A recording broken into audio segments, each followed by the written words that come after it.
La tension est montée crescendo au fil de l'élection des vice-présidents. Au début, c'était comme une lettre à la poste. Marc Zingrave, proposé par Roland Roth au poste de premier vice-président, était seul candidat en lice. Il a récolté 68 voix sur les 78 votants, 10 ayant glissé un bulletin blanc dans l'enveloppe.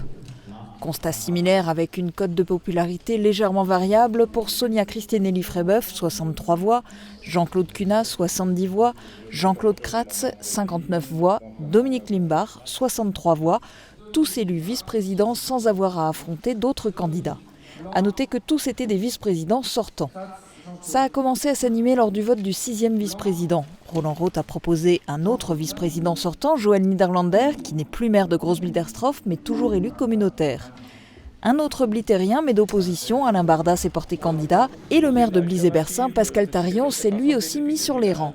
Résultat, 48 voix pour Joël Niederlander, qui est réélu devant Alain Barda, 14 voix, et Pascal Tarion, 11 voix. Le premier adjoint au maire de Sarreguemines a ensuite été élu avec 62 voix. Seul candidat en course pour la 7e vice-présidence, Jean-Marc Schwartz devient pour la première fois vice-président de la Casques. Retour d'un sortant ensuite avec l'élection de Jean-Bernard Bartel, seul candidat pour la 8e vice-présidence, élu avec 59 voix, toujours sur 78 votants. La contestation a commencé à se faire sentir à la 9e vice-présidence. Marc Zingrave a proposé son colistier Durkudjan, sans imaginer qu'un non-sarregueminois allait essayer de jouer les troubles fêtes. Car il y a une tradition à la Casques qui est de réserver 6 postes de vice-président à des sarregueminois, mais ça n'est pas du goût de tous.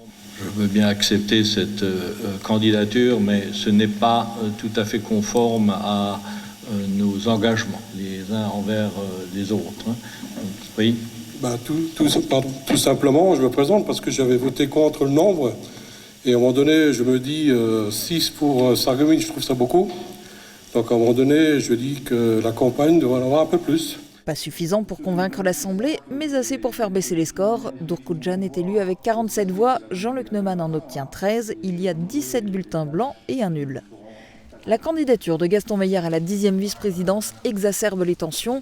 Voulant éviter qu'il n'y ait quasiment que des hommes vice-présidents, le premier adjoint de Sarralbe, Gérard Bergans, propose sans la connaître sa voisine, Virginie Blasi, conseillère communautaire de Rémolfin. La nouvelle maire de Houndelin, Patricia Monpère, se porte elle aussi candidate, de quoi diviser complètement l'Assemblée. 16 voix pour Patricia Monpère, 14 voix pour Virginie Blasi, 4 voix pour Evelyne Firsion, pourtant non candidate, 5 blancs, 4 nuls, et seulement 35 voix pour Gaston Meyer. Roland Roth annonce un deuxième tour faute de majorité absolue. Il accorde une suspension de séance pendant laquelle les conciliabules vont bon train. Et finalement, il s'avère que les textes déterminent dans ce cas précis la majorité absolue à 35, tout pile le nombre de voix de Gaston Meyer qui est réélu vice-président in extremis. Le soufflet retombe quelques instants, le temps d'élire en 11e vice-président le sarregueminois Dominique Jay, seul candidat et pourtant seulement 57 voix. 45 voix ensuite pour Hubert Bourrin, le maire de Rémolfin et vice-président sortant qui se retrouve face au maire de Sarralbe, Pierre-Jean Didiot, 22 voix. Situation plus tendue pour le maire de Putelange et vice-président sortant Claude Decker, confronté au maire de Holvin, Bernard Clavé, et à la maire de Houndelin, Patricia Monpère. Il faut un second tour pour lequel Bernard Clavé retire sa candidature. 46 voix pour Claude Decker, 22 pour Patricia Monpère. Pour le poste de 14e vice-président, il y a carrément 4 candidats. Le maire de Rémerin-les-Putelanges, Jean-Luc Échivard, la maire du Val-de-Guéblange, Sonia Bourbure, qui est absente mais représentée par Sonia Christinelli-Frébeuf. Le maire de Sarralbe, Pierre-Jean Didiot, est à nouveau candidat. Et un autre sarralbigeois se présente, Jean-Paul Schmitt, ancien premier adjoint devenu opposant. Il faut évidemment un deuxième tour. Jean-Paul Schmitt retire sa candidature. Insuffisant pour départager les candidats, cette fois il faut un troisième tour. Pierre-Jean Didiot se retire, Jean-Luc Échivard l'emporte avec 41 voix. Enfin, Christiane Malik, maire de Lixin-les-Roulins, devient pour la première fois vice-présidente de la Casques avec 63 voix, seule en lice pour la 15e vice-présidence. Au final, il n'y a que 5 nouveaux vice-présidents et au total, seulement 2 femmes.